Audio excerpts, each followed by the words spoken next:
Lui, il s'appelle Henri. Il ne parle pas, ne marche pas et ne mange que du mou. Il est totalement dépendant d'une autre personne jour et nuit. Pourtant, la lumière se lit dans ses yeux. Sa joie de vivre et de survivre se traduisent par une capacité d'adaptation. Elle, c'est Martine, son éducatrice. Elle aussi s'adapte. Elle s'adapte à lui.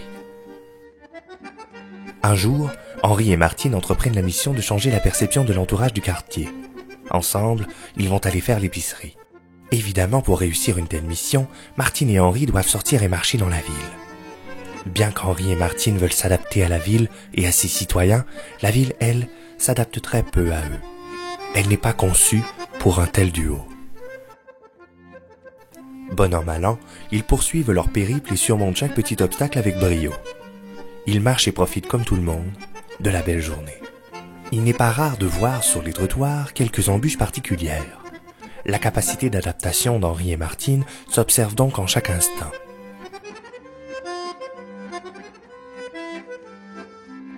Maléant la ville avec brio, notre petit duo progresse, s'excusant parfois de simplement devenir de véritables passants.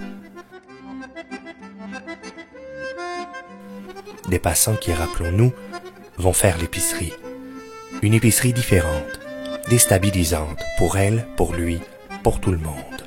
Bien que l'on puisse observer que parfois l'environnement soit adapté à Henri et Martine, nous remarquons également que ces installations sont quelquefois vétustes.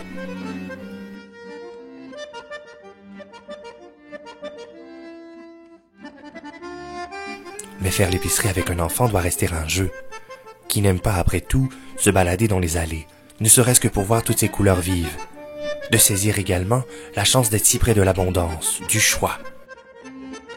Et puis il y a les gens, les voir, les côtoyer, les sentir, comme Jonathan, ce commis préoccupé par l'apparence des rangées de farine, ou cette fille, Magali, qui cherche des pépites de chocolat pour son oncle, qui les cuisine si bien.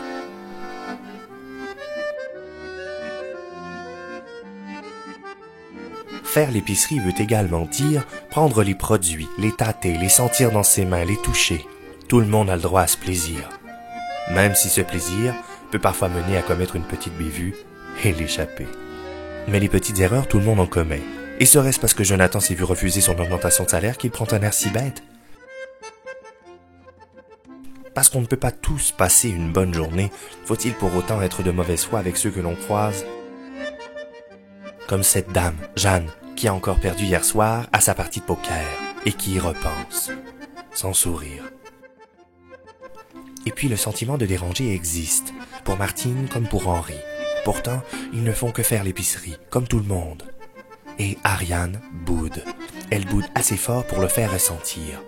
Et Valérie, resplendissante d'indifférence parce qu'elle est trop occupée à réfléchir à son prochain rendez-vous chez le dentiste pour cette dent qui la tracasse depuis bientôt un mois. Pendant ce temps, Henri goûte au plaisir adulte de régler la facture, qui n'a jamais, étant enfant, demandé à prendre les sous pour payer. Ce sentiment extraordinaire d'être responsable et de remettre l'argent. Mais Jeanne lui boude son plaisir. Et si, pour essayer, nous faisions collectivement le petit effort, le tout petit effort d'être souriant, d'être à l'écoute, bref, de s'adapter un tout petit peu, ne serait-ce que le temps d'un instant, à ceux qui doivent s'adapter à tout, tout le temps, tous les jours. L'effort en vaut la chandelle, surtout qu'au pire, vous aurez un sourire. Comme ça, chaque petit bonjour, chaque petit sourire, chaque petite considération et tous les petits gestes d'entraide deviennent pour Henri et Martine le petit extra. Un petit extra qui, convenons-en, est plutôt modeste. Mais ce sont ces petits gestes et ces petits regards, ces petites attentions qui changent, qui nous changent, qui, par ce simple petit changement, ont le pouvoir de nous rendre tous plus heureux.